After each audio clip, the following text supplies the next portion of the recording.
Agora estaremos lendo do versículo 31 até o versículo 36. A palavra do Senhor nos diz assim: E disse ele: Que te darei? Então disse Jacó: Nada me darás. Tornarei a apacentar e a guardar o teu rebanho, se me fizeres isto. Passarei hoje por todo o teu rebanho, separando dele todos os salpicados e manchados e todos os morenos entre os cordeiros. E o que é malhado e salpicado entre as cabras, isto será o meu salário. Assim testificará por mim a minha justiça no dia de amanhã, quando vieres e o meu salário estiver diante de tua face. Tudo que não for salpicado e malhado entre as cabras e moreno, entre os cordeiros, ser-me-á por furto. Então disse Labão: Tomara que seja conforme a tua palavra. E separou naquele mesmo dia os bodes listrados e malhados, e todas as cabras salpicadas e malhadas, tudo em que havia brancura, e todo moreno entre os cordeiros, e deu-os nas mãos de seus filhos. E pôs 3 dias de caminho entre si, e Jacó apacentava o resto dos rebanhos de Labão.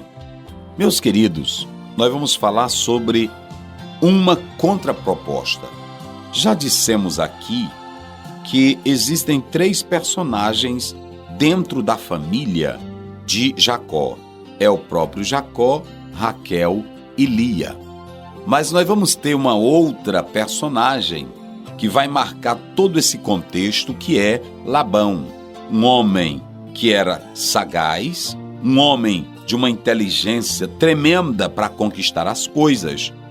Mas Labão era um homem astuto, Labão era um homem interesseiro, e é isso que nós vemos no desenrolar desse texto. Então nós falaremos sobre essa contraproposta. Labão afirmou que nas mãos de Jacó todos os seus bens aumentaram. Então ele não poderia perder um trabalhador tão promissor. Por isso, diante do desejo de ir embora, ele disse que Jacó poderia dizer o quanto ele queria, ou seja, qual era o seu salário. Então Jacó lhe faz uma contraproposta, a qual foi benéfica para Jacó. Labão pensava que dessa vez ia se sair bem, muito melhor. Mas, na verdade, quem sairá mais abençoado é Jacó. Porque Jacó não vai tentar caminhar criando seus métodos, criando suas ideias. Ele vai trabalhar plenamente confiando em Deus. Se não fosse assim, Labão teria mais uma vez enganado a Jacó. A proposta de Jacó não era começar tudo do zero outra vez. Ele faz um acordo com Labão da seguinte forma: os carneirinhos pretos e os cabritos malhados e com manchas seriam deles. Os demais seriam de Labão. Estudiosos dizem que é bem comum no Oriente as ovelhas serem de cor brancas e as cabras de cor negras. São bem poucas outras exceções que variam em mistura e cor. Então você pode perceber que o próprio Jacó diz, naquele mesmo dia ele faz essa proposta para o seu sogro, de modo que o sogro acha vantagem, mas Jacó vai ser mais abençoado por Deus dentro dessa contextura bíblica.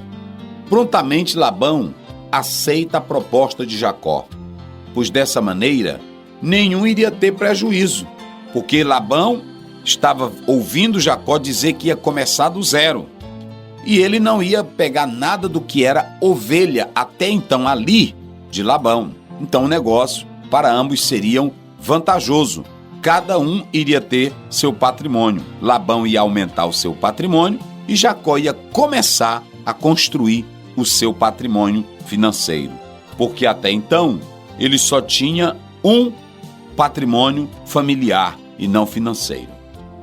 Note como Labão era esperto. De imediato ele tira as ovelhas e as cabras, dando-as para os seus filhos, uma maneira de atrapalhar Jacó, pois desse modo ele não tinha como dar início à sua nova economia, posto que esse homem havia tirado todo o rebanho. Está aí no verso 34. Então disse Labão: tomara que seja conforme a tua palavra. E separou naquele mesmo dia os bodes listrados e malhados, e todas as cabras salpicadas e malhadas, tudo em que havia brancura, e todo o moreno entre os cordeiros, e deu-os nas mãos dos seus filhos. Você vai ver que o próprio Labão era sagaz. Jacó faz a proposta, mas logo de imediato ele pega todas as ovelhas produtivas, separa, deixa um restante para Jacó, impedindo o mesmo de conquistar o seu espaço, o seu progresso. Mas nós já dissemos que quem tem Deus na vida cresce e é abençoado ricamente por Deus. Da maneira que Labão estava procedendo, iria sempre manter Jacó como um trabalhador sem sucesso, sem crescimento, sem aumentar o seu patrimônio. Isso porque ele não estava dando qualquer chance de Jacó conseguir alguma coisa. Mas na frente nós vamos ver que o próprio Jacó responde isso, deixando claro que se não fosse Deus que estivesse com ele, ele sairia da casa de Labão com as suas mãos vazias. Então, meus queridos, a lição que nós podemos entender aqui é que tudo nosso deve ser com trabalho. Não devemos querer conquistar as coisas porque alguém é nosso parente, porque eu sou influente, porque eu tenho amigos influentes. Não. As coisas, elas devem ser conquistadas não pela bajulação, mas sim pelo trabalho. Foi isso que Jacó fez e foi por esta causa que Deus o abençoou. Portanto, coloque essa palavra no seu coração e que Deus lhe abençoe para sempre, em nome de Jesus. Amém.